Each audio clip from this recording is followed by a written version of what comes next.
محترم ناظرین سامعین، اگر آپ کو یہ ویڈیو ہماری اچھی لگی ہے تو ہمارے چینل کو ضرور سبسکرائب کر لیں اور بیل کے آئیکن کو ضرور دبا دیں تاکہ آنے والی ویڈیو کا نوٹیفیکیشن آپ کو ملتا رہے۔ شکریہ۔ فہد: جلدی بتاؤ کیا کروں اب؟ ڈانس کر کے دکھاؤں لگتا ہے آپ مجھے آج نوکری سے نکال کر ہی دم لوگی۔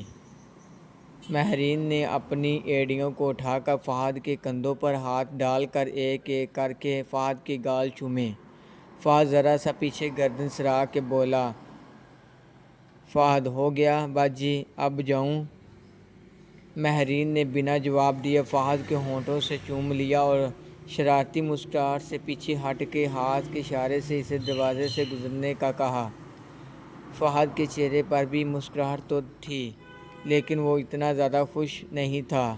ماہرین اس مسکراتے چہرے کے ساتھ دروازے کا راستہ چھوڑ کر کھڑی فہد کی حیرانگی پہ ہنس رہی تھی۔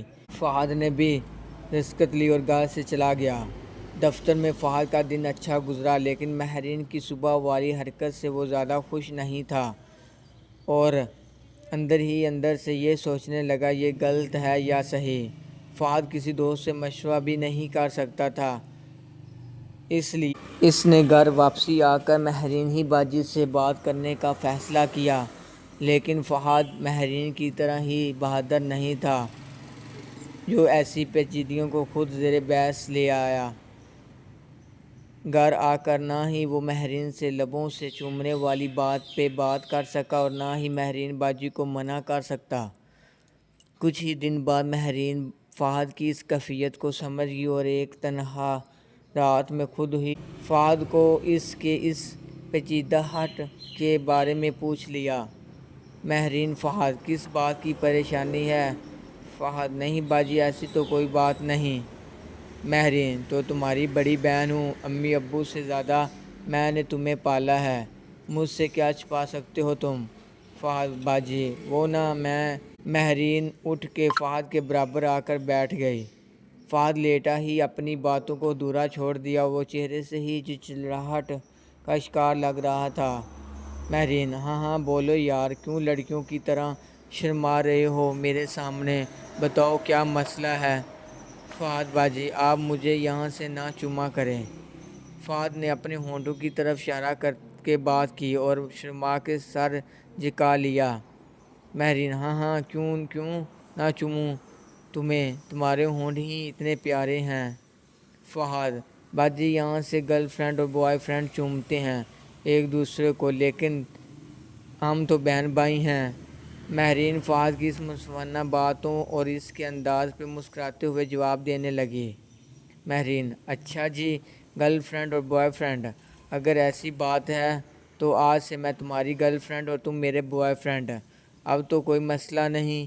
یہ بات کہہ کر ماہرین نے اپنے ہونٹوں کو چومنے کے انداز میں فہد کے اوپر جھک کر چومنے کے لیے آگے بڑھنے لگی اور فہد جھنجھلا کہ اس سے پہلے کہ ماہرین اس کو چومے کہ اس کی مفکرانہ بات کو خاک میں ملاتی اٹھ کے بیٹھ گیا۔ ماہرین: کیا ہوا اب تو ہم گرل فرینڈ اور بوائے فرینڈ ہیں۔ فہد: ماہرین باجی آپ میری بات کو سمجھنے کی بجائے میرا ہی مذاق اڑانے لگ جاتی ہیں۔ ماہرین: مذاق نہ اڑاؤں تو اور کیا کروں؟ میں نے تمہیں پہلے بھی کہا تھا کہ میں تمہیں گالوں سے چوموں یا ہونٹوں سے، تم میرے بھائی ہی رہو گے۔ فہد: باجی اس رات یہاں سے ہی کام شروع ہوا تھا اور اگر امی آواز نہ دیتی تو شاید۔ فہد اتنی بات کہہ کر سر نظریں چرا کر چپ ہو گیا اور ماہرین اس بات پر جیسے طیش میں آ گئی۔ ماہرین: ہاں، اور اگر امی آواز نہ دیتی تو ہم حاجی انکل کے بیٹے اور بیٹی کی طرح ایک دوسرے کے ساتھ کر رہے ہوتے، یہی کہنا چاہتے ہو نا؟ ماہرین ذرا غصے میں آ چکی تھی اور فہد یہ دیکھ کر گھبرا گیا اور فوراً اپنی بہن کے ہاتھوں کو تھاما کہ اداس چہرے کے ساتھ اپنی بہن کو دیکھنے لگا۔ ماہرین: فہد میں تمہیں پہلے بھی کہہ چکی ہوں اس رات والے واقعے کو بھول جاؤ اور رہی بات چومنے کی تو آج کے بعد چوموں تو دور تمہیں ہاتھ بھی نہیں لگاؤں گی۔ ماہرین نے منہ دوسری طرف گھما کر نظریں جھکا لیں۔ فہد بھی گھبرا گیا اور شاید اس نے کوئی غلط بات کہہ دی اور فوراً مہرین کو کندھوں سے پکڑ کر واپسی اپنی طرف گھما لیا۔ فہد: اچھا سوری باجی، میرا یہ مطلب نہیں تھا، آئندہ نہیں کہتا۔ میں شرما جاتا ہوں اس لیے ایسا کہہ گیا ہوں۔ آپ جیسے چاہو گی میں ویسا ہی کروں گا، پلیز ناراض نہ ہو آپ مجھ سے۔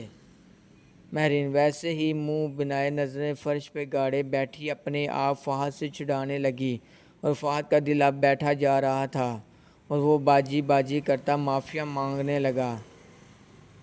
کچھ دیر بعد مہرین کو بھی ترس آ گیا اور اس نے فہد کی طرف اپنا جسم ڈھیلا چھوڑ دیا۔ اس کی طرف دیکھا۔ مہرین: فہد، اس رات والی بات کو دہرا کے مجھے شرمندہ نہ کیا کرو۔ فہد: باجی نہیں کرتا، اب آپ ناراض ہونا چھوڑ دیں پلیز۔ مہرین: اچھا نہیں ہوتی ناراض، چلو اب سوتے ہیں۔ فہد نے آخری حربے کے طور پر اپنے آپ مہرین کے آگے سرنڈر کر دیا اور رکتے رکتے اگلی بات کی: فہد ایک بار چومو گی نہیں مجھے آپ؟ مہرین بنا نظریں ملائے فہد سے باتیں کر رہی تھی اور فہد بھی سمجھ چکا تھا کہ اب مہرین باجی کے تیور بہت خوشی والے نہیں، اس لیے مہرین نے اس کے سرد لہجے میں جواب دیا جس کی فہد کو امید تھی: مہرین: نہیں، مجھے شرمیلے بوائے فرینڈ کی کوئی ضرورت نہیں۔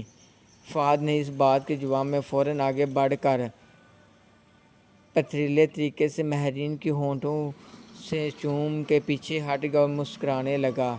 مہرین بھی اس معصوم سی چومی پہ ہنسنے لگ پڑی اور دونوں واپسی اپنے اپنے بستر پر آ کر دن کے خوشگوار اختتام کے ساتھ سو گئے۔ دن گزرتے گئے۔ مہرین اور فہد کے درمیان ایک دوسرے کے ہونٹوں سے بوسے لینا دینا ایک عام سی عادت بن گئی، مگر کبھی بھی گہرے بوسے کنار نہیں ہوا کرتی تھی۔ محترم ناظرین سامعین، اگر آپ کو یہ ویڈیو اچھی لگی ہے تو ہمارے چینل کو ضرور سبسکرائب کر لیں اور بیل کے آئیکن کو دبا دیں تاکہ آنے والی ویڈیو کا نوٹیفیکیشن آپ کو ملتا رہے۔ شکریہ۔